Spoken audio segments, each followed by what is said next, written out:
friends, welcome back to the channel, and if you're new here, welcome. My name is Trina, and in today's video, this is part 2 of my This Video Ends when I have found a 10 out of 10 series anime version.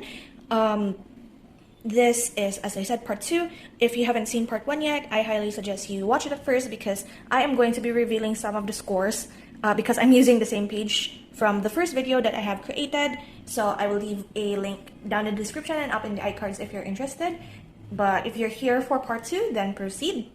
The mechanics of this challenge for today is the same as the title suggests. Once I get a 10 out of 10 score for one of the titles that I have prepared previously, it's the same list as part 1. I will end this sort of vlog style, but somehow I'm going to rearrange it and edit it in a way that is better compared to the first one, because as I have watched through as I'm editing the first one, I'm not completely satisfied with how I made it. For one, camera shakes a lot because I haven't used a tripod, but now I'm going to use a phone stand just to make things a little bit more settled and not shaky without the tripod. But before I start with the list that I have here, I am going to introduce first these two notebooks. I have mentioned this one previously before the previous part ended. This is my anime review journal number 4 that I have almost filled out. So the first title that we're going to be pulling for today will be part of this, and then once it's over, I am going to move on to my next journal, which is my anime review number 5. So this little notebook is a Limelight lined journal. I really like the Limelight brand generally because it's easy to access for me, because it is just in my local stationery shop, and then its paper quality is good enough. This particular notebook used to be my journal for my Animal Crossing game. I played Animal Crossing New Horizons in 2022, and I did journal each and every day that I played, like what I did just when I was starting with the game. Now I don't really need this, and I only filled out up to here, and I stopped journaling when I got the 5-star island, which is exactly a month after I played the game. And so I said this was such a waste to stop using, so I decided to just move my anime review journal here. I do have a bunch of these notebooks left. I have different colored ones, like the pink ones, the blue ones, and so I decided that all of my succeeding anime journals will be of this type of notebook, so that they will all be pretty and equal when placed on the shelves. So that is a little intermission for my anime review journals for you guys. So now we proceed to the anime list as well as the wheel. For start, I really want to somehow get Hell's Paradise in this, Eminence in Shadow, Durarara, and maybe 1 or 2 of the wild cards and movies. Fate basically lies on this wheel spin, and we shall see.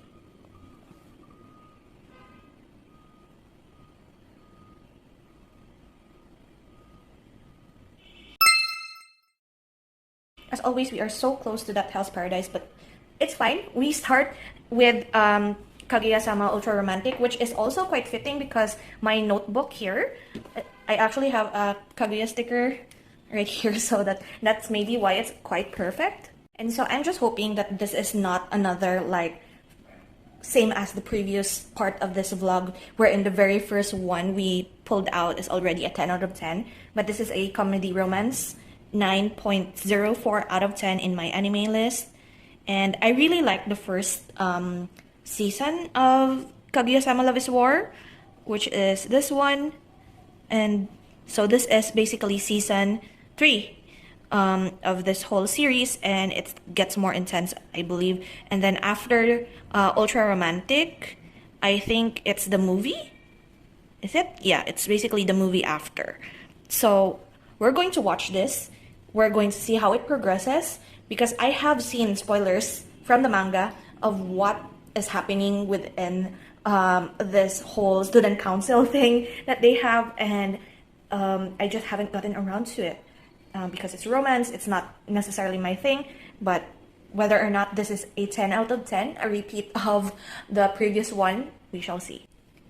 To be perfectly honest, I think I just really need to just scrap this whole video concept and not turn it into looking for a 10 out of 10 because it always starts this way. This feels like deja vu from the first vlog that we did here.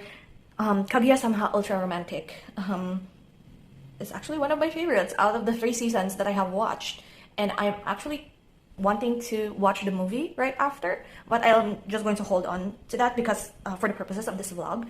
But I really love the ending of this, and I really encourage you to pick up Kaguya-sama Love is War if you haven't yet. But yeah, similar to the first vlog, it is a 10 out of 10, and I am not stopping this vlog at the, again, like 6 or 7 minute mark. So we're going to spin a wheel again, see what is there to see. There's still a lot here. We still have 29 titles, and who knows? This is probably not a 10 out of 10, I think.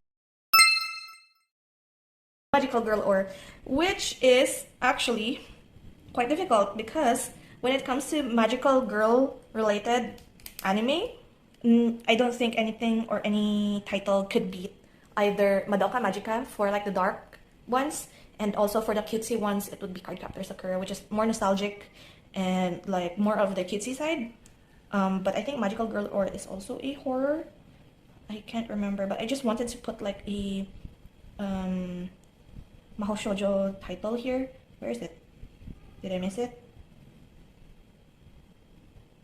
There we go. Oh, it's comedy. It's comedy fantasy, and it's very low on the, what do you call that? Ratings. Poster. I think they're a male. Okay, kid you not, this is hilarious looking, but I kind of dig it. So we'll see. We'll see if this will turn out to be like a 7 or higher, and I will just come back once I finish watching. Who knew this is going to be my very first entry in like my new anime review journal? So my realization of the title is supposed to be pronounced as Magical Girl Ore, which is like the male way of saying me or I in Japanese. So me saying it as Magical Girl or the stone or the rock thing is kind of funny. But in any case, I gave it a 7 out of 10.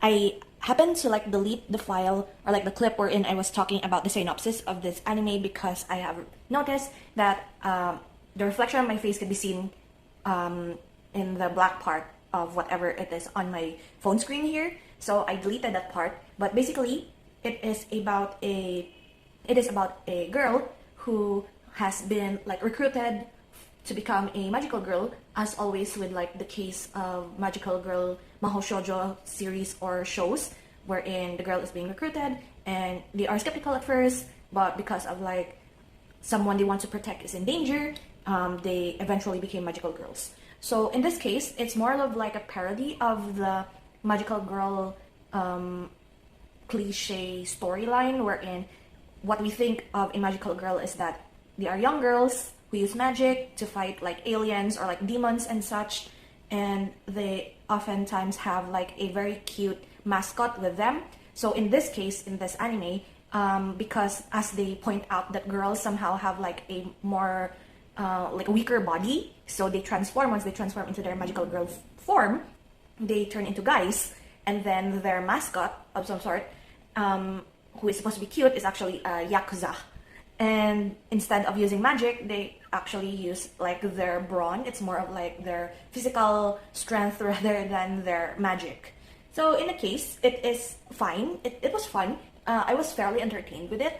There are like just points wherein like it's very meta, like the commentary on the like how a manga or a show keeps on airing. It's sort of like reminds me actually of in a way Gintama, and how they like be so breaking the fourth wall when it comes to like their screening, their airing time, and whether or not a certain character gets cut off from the whole series because no fans, something like that. It almost reminds me of Gintama at that point. But there are points wherein it's like I don't care about like the side characters and such, but still the main like characters and their relationships are, it's very fun. I really like the main like guy that they are saving. Even though he's very quiet, he's very oblivious, which is adding to his charm in a way. And like it's fine. The plot twist is fine, and yeah, we're going to just move right along with it and proceed to the next one that we are going to watch for this vlog.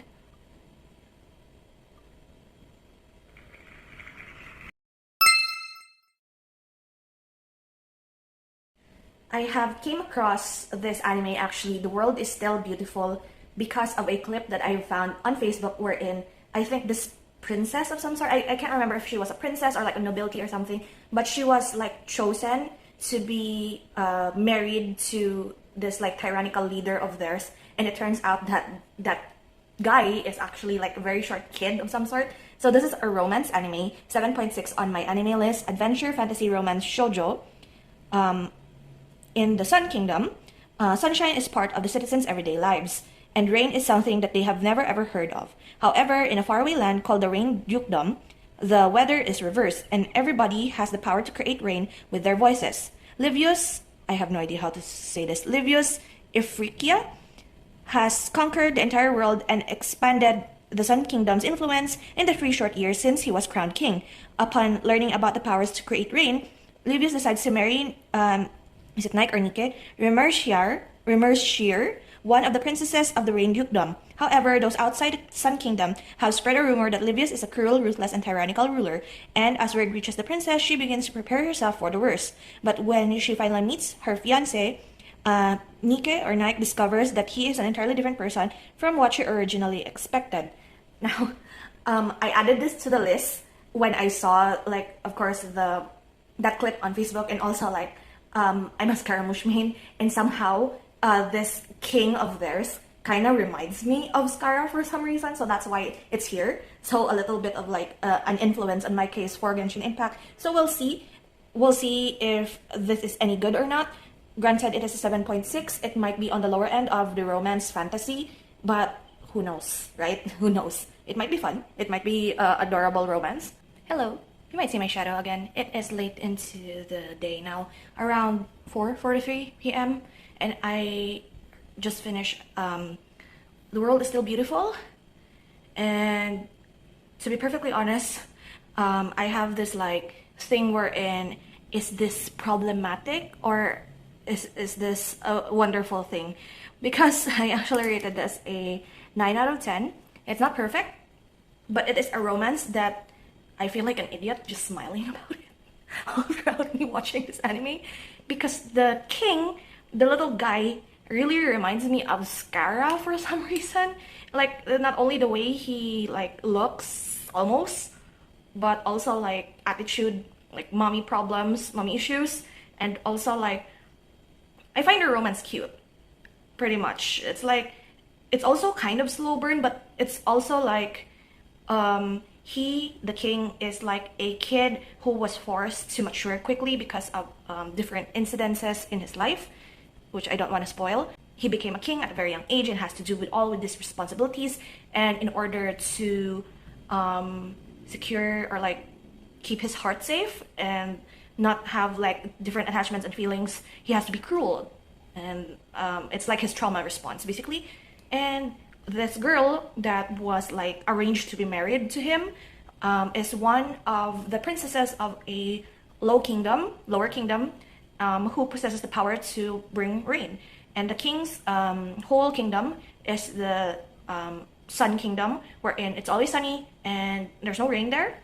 So he brought a princess from a rainy kingdom to the Sun Kingdom, and then made a spectacle of like bringing in rain, even though the rain is supposed to be like a sacred ritual, and that it will only trigger once their feelings align, and that the summoner feels that there is beauty in this area, and so she could bring in rain, because the way they bring in rain is through singing, and it's so beautiful. And I am like, the girl is very much like a very stubborn girl as well, like very much a tomboy, and sort of cliche, but also I enjoyed it a lot.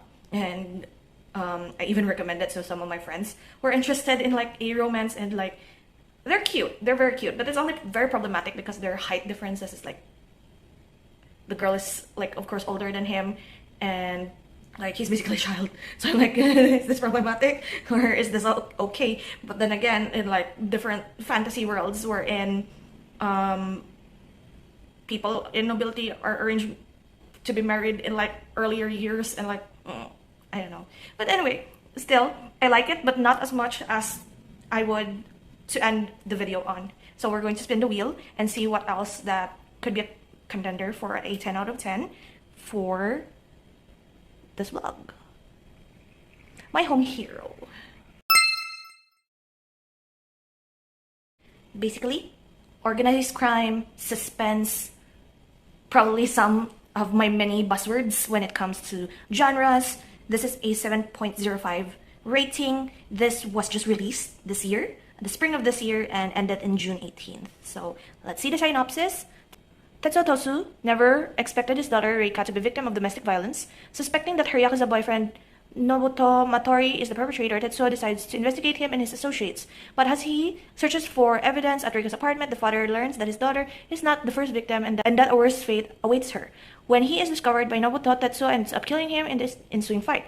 Assisted by his wife, Tetsuo hides the body in fear of retaliation from the Yakuza. To add to this misfortune of the Tosu family, Nobuto happens to be a son of a mafia's head. Considered to be a prime suspect behind Nobuto's disappearance, Tetsuo and his wife will have to deploy all their ingenuity to protect their daughter from the Yakuza and their ruthless investigation. Eventually, it is like a dad trying to save his daughter situation, but only got out of hand because the mafia is involved. And I really like those types of crime, detective stories, drama, suspense thrillers, and I hope I will enjoy this. 7.05 is kind of a bit low for the sort of like genre because drama in like suspense organized crime is very much sought after. So we'll see. Who knows? Maybe I am not like the majority and I would love this. Maybe it's just another Hakata Tonkotsu ramen from the first episode. So we'll see. This is probably like the most confused I ever experienced watching a suspense anime. So my home hero is basically this dad who overheard his daughter's boyfriend was going to try to kill her because he is from the mafia and he could do whatever he wants. He is the son of the boss, basically. So in his fatherly instinct, he decided to move first, and also like he basically killed the son of this mafia boss. So the whole anime he spent like outsmarting the mafia and trying to like prove his innocence, and it just spiraled into more chaos, and I don't know what I feel about it. It's basically like what they're trying to tell you is that the message is that you would do anything for your family, but you have to also think that those who you have done harm to or have sacrificed to protect your own also has family of their own that are worrying about them. I don't know. I'm very much like it didn't sit right with me for like in the middle of it, and over the course of me watching this, I keep telling my friends, I was chatting with them, this might be a very slow burn episode of How to Get Away with Murder, but done kind of poorly. But also like I don't want to watch this in one sitting because it is not like your usual. It's the mafia who is the bad guy who killed someone, and then this regular salaryman is the one who is trying to get to the bottom of things. It's like a reverse. This innocent guy who you think is very harmless turns out to be the one who killed a member of the mafia, and you can't really choose sides because both is like bad. So I'm fairly much confused. So I'm moving on to the next. I gave that 7 out of 10 just for like a middle range. Somehow I still can't get like Hell's Paradise, but Fate Grand Order. So Fate Grand Order Final Singularity is like the final point of like the whole thing when it comes to like Fate Grand Order story is basically similar to the games, wherein they move from era to era, fighting like whatever is causing chaos in the singularity and trying to get them into historically accurate or in order. So this is the final point wherein they are going to like meet King Solomon, King of the Mages, and I have already played through this final singularity point. This is like before the Lost Belt parts of the story, which is the most like the current one ongoing if you have cleared all of the singularities of the main game. So here we have it is a 7.78 in rating. It's a movie, action, fantasy, isekai, supernatural. After battling their way through all 7 singularities, the Chaldea Security Organization has finally arrived at the endpoint of the Grand Order, the final singularity, Grand Temple of Time, Solomon. Now is the time to defeat the root of all evil, Solomon, the King of Mages. Now is the time to reclaim the future with the final operations looming large. Remini Ackerman considers the choices he will soon have to make. Mash Kirillite dwells on life's limitations, and Fujimaru prepares to receive a new mystic code. All their many encounters have led to this moment as Fujimaru and Mash at last embarks on their final operation. So before this is the battle in Babylon, Absolute Demonic Front, Babylonia, which is like one of my favorite parts in the whole Fate Grand Order main series. So I am looking forward to watching this movie, and then I will just go through all of the other Fate series movies and shows. So we'll see. This is fairly short, so I might come back again later, or maybe tomorrow after I watch this to spin another one, because even though I really like this part and I will probably cry because I know what's going to happen, I don't think this is like a super 10 out of 10, but who knows, maybe it will prove me wrong and I will like it more than I remember. And so I finished the movie just now. I usually watch my shows at 2x speed. That's why a movie that is 1 hour and 30 minutes long is just goes by too quickly. So I really love Final Singularity.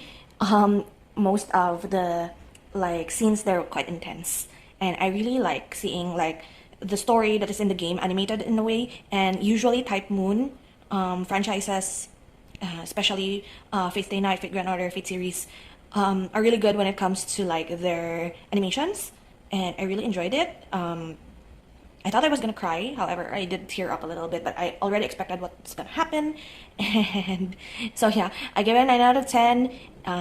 I still love it, but not to the point wherein I give it a perfect 10. Still, it's fine. I was hopeful that it would give me a 10 out of 10, but it didn't give me the perfection that I was looking for. Okay, next we have Beyond the Boundary.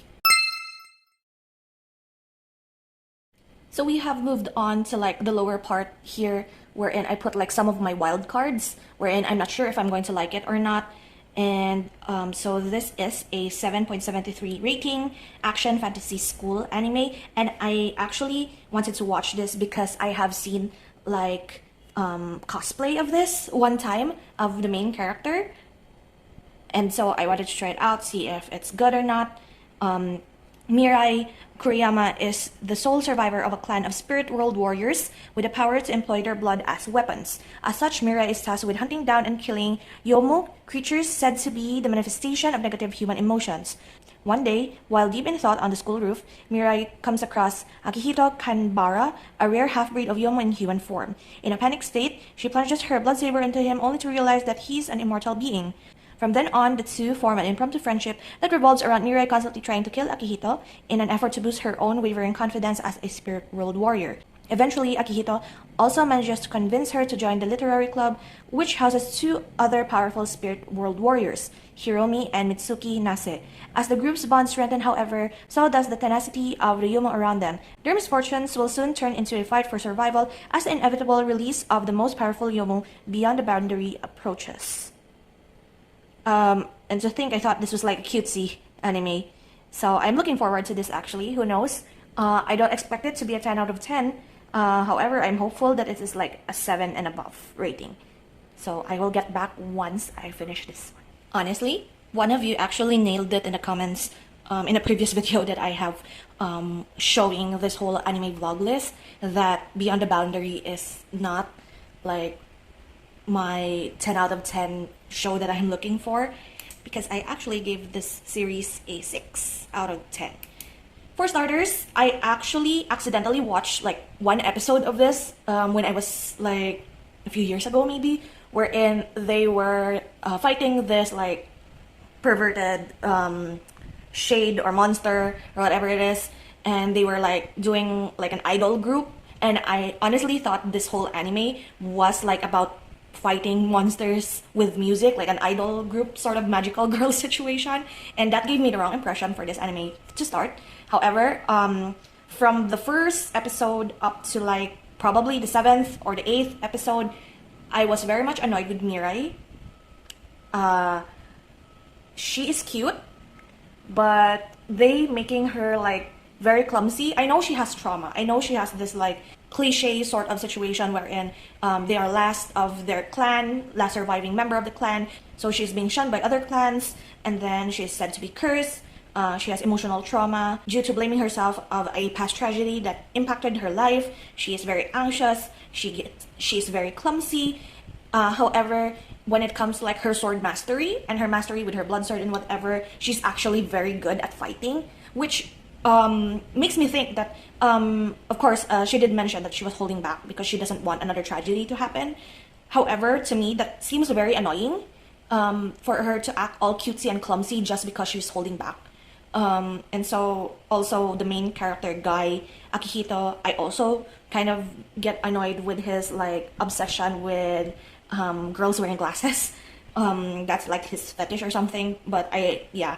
So the only part that I like was like starting in episode 9 up to 11, wherein the whole action is happening. It reminds me of like the usual plots to exorcism, wherein the half and half, half human, half shade or half monster is the one that is more powerful and can bring about destruction to the whole world. And then the main character grows an attachment to this half and half monster human, demi-human, and is not able to like kill him as she was intending to from the start. And by the very end, like it was a very sad ending. It's basically a very sad anime, but I'm more annoyed than I am sad about it. And the ending, I don't think or like, because how and why, it's like it gives me the impression of like, oh, due to the power of love, I have survived or something. And I'm like, no. It gives me the vibe, the same feeling that I had before Haruhi Suzumiya, which I also did not like because it's like quite fan servicey, although Beyond the Boundary is not that much, but it touches on that. So that's why no, it's not for me. So I actually dropped the other like specials and movies of this from my list.